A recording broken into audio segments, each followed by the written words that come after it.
Assalamualaikum warahmatullahi wabarakatuh. Perkenalkan, nama saya Muhammad Edo Saputra dari Prodi Teknik Industri.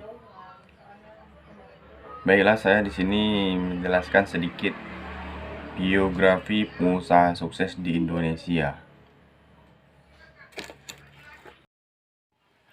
Di sini saya membahas sedikit dari pengusaha yang bernama Tri Sumono, yang nama perusahaan CV3 Jaya, jenis perusahaan aksesoris. Kisah seorang tukang sapu yang sukses menjadi pengusaha. Anda boleh tidak percaya saat mendengar ada seorang pengusaha sukses yang dulunya bekerja sebagai tukang sapu. Namun Tri Sumono adalah bukti nyata akan kisah sukses ini, dan sekarang ia mempunyai pendapatan per bulan hingga ratusan juta. Salut dan kagum dengan perjuangannya demi menggapai mimpi. CV3 Jaya yang dirintisnya serta usaha lain seperti peternakan burung, jahe, dan pertanian padi, dan masih banyak lagi membuat omset yang diterima Pak Tri saat ini mencapai lebih dari 500 juta per bulan. Luar biasa, mungkin benar kata pepatah.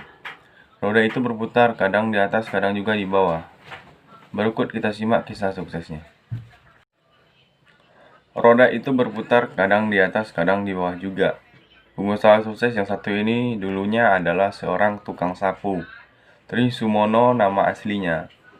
Seorang pria kelahiran Gunung Kidul 7 Mei 1973, dan ia hanyalah seorang lulusan SMA tanpa keahlian.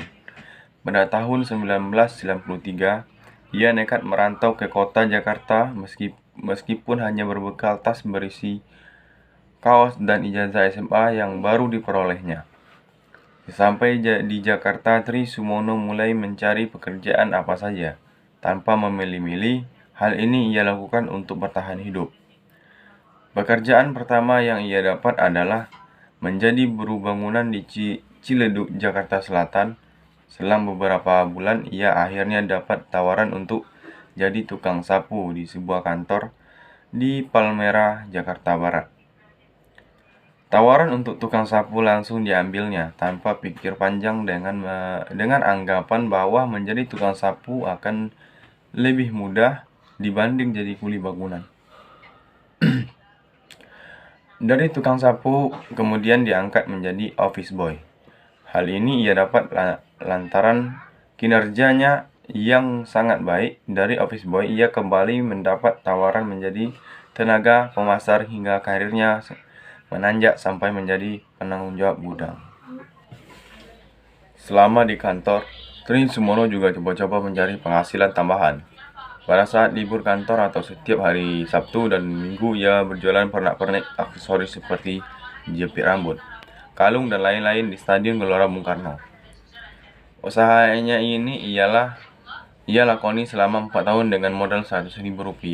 Dari pengalaman jualan ini, kemudian ia berpikir bahwa usaha sendiri ternyata lebih menjanjikan daripada jadi karyawan gaji yang pas-pasan. Pada tahun 1997, ia nekat mundur dari pekerjaan kantor dan menekuni jualan aksesoris hingga memiliki kios di Mall Geraha Cijantung. Tahun 1999, ia membeli rumah di perumahan Pondok Ungu, Bekasi Utara, hasil dari penjualan kios di Mall Geraha Cijantung. Karena ditawar oleh orang dengan harga mahal. Di tempat baru inilah perjalanan bisnis Tri dimulai.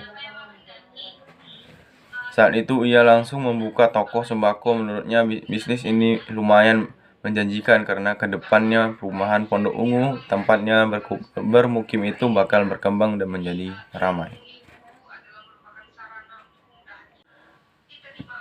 Pada saat itu Pondok Ungu masih terbilang sepi. Demi meramaikan kawasan tempat tinggalnya, ia kemudian membangun sebanyak 10 rumah yang dipasarkan dengan harga miring. Rumah kontrakan ini kebanyakan disewa oleh pedagang keliling, seperti penjual bakso dan gorengan. Cerdas sekali Tri Sumono. Selain mendapat hasil dari rumah kontrakan, para pedagang itu juga meramaikan toko sembako miliknya. Melihat stok sembako Tri mulai ramai, banyak warga di luar tempat tinggalnya mulai mengenal tokonya seiring waktu. Naluri usahanya semakin menjadi. Pada tahun 2006, Tri mulai tertarik dengan bisnis pembuatan sari kelapa. Dari beberapa tahun yang diperolehnya, diketahui bahwa untuk membuat sari kelapa adalah proses dari fermentasi air kelapa murni dengan bantuan bakteri Actobacter psyllium. Tapi Tri tidak pernah patah semangat. Ia terus berjalan bagaimana untuk menghasilkan sari kelapa yang baik dan berkualitas, standar yang diciptakan perusahaan. Seorang dosen di IPB ditemuinya dengan maksud untuk belajar fermentasi. Sang dosen awalnya enggan mengajari, mengingat Tri yang hanya lulusan SMA pasti akan kesulitan menerima penjelasannya.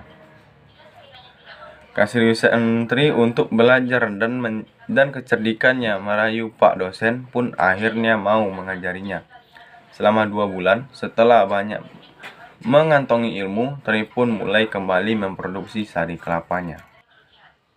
Setelah produk sari kelapanya lumayan memuaskan, ia langsung memproduksi 10.000 nampan dan bisa lolos ke perusahaan. Produksi pertamanya ini senilai 70 juta. Sekarang terbalik, beberapa perusahaan antri mengambil olahan sari kelapanya. Nah, sejak saat itulah perjalanan bisnis Tri Sumono terus maju dan berkembang.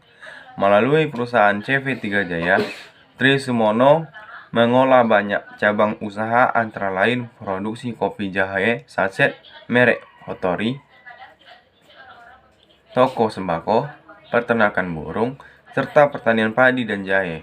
Bisnis lainnya, penyediaan jasa pengadaan alat tulis kantor ke berbagai perusahaan, serta franchise produk es krim Campina. Saya juga aktif jual beli properti, katanya. Baiklah, untuk sampai di sini, inilah sedikit biografi dari Bapak Tri Sumono. Lebih dan kurang saya mohon maaf. Wabillahi taufiq wal hidayah. Wassalamualaikum warahmatullahi wabarakatuh.